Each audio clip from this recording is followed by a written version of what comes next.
Ini kedai nombor berapa ya? Nombor 6. Nombor 6. Apa nama kedai ni? Selamat datang ke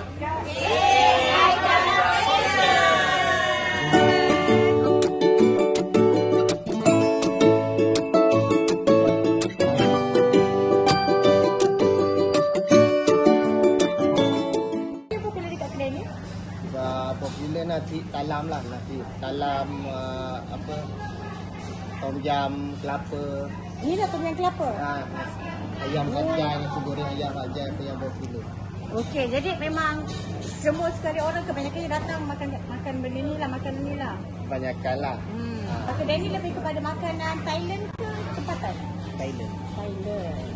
Majoriti orang yang datang sini nak cuba makanan Thailand lah. Macam mana lah dengan harga?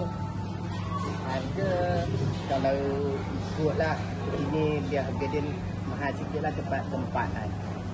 Tapi apa orang panggil berbaloi. Sebab kami semua pakai barang siap apa ni. Oh, pakai barang siap. Jadi kata berbaloi lah makan. Okey, kedai ni dibuka tahun bila bang? Tahun 2024. Oh, kira baru 1 tahun. Baru lah. 1 tahun. Ya. Boleh maju. Cabaran dia waktu kalau musim bukan cuti sekolah, memang orang kurang sangat. Jadi kata kita harapkan musim cuti sekolah aja baru ramai sini.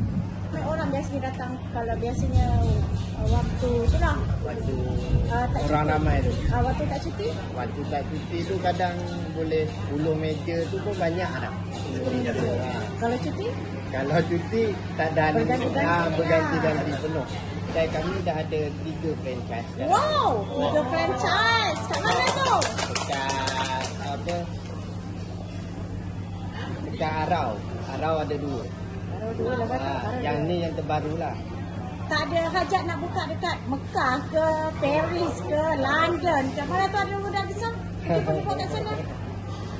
Kadang-kadang apa, untuk masakan Thailand ni, kita nak buat luar daripada yang jauh. Ibarat kata sekarang kita pakai barangan Thailand. Kalau kita duduk sempadan ni boleh buat lah kawasan ni. Kalau macam kita duduk Kuala Lumpur buat cawangan lagi jauh, makan modal lah orang kata. Nak buat masa, kos dia banyak. Beli sendiri barang tu. Jadi kita nak save harga tu, orang panggil tak mahal, tak murah. Tapi kalau kita duduk luar kawasan, harga dah jadi berbeza. Bila jadi berbeza, mungkin customer rasa macam tak berbaloi lah. Tapi kalau datang padang besar apa ni, semua masakan siap. Okey. Tapi tidak. Sebab dia berbeza, makanan yang berbeza. Kami serve makanan masakan Thailand. Jadi kata ada peminat dia sendiri lah. Ada peminat dia sendiri.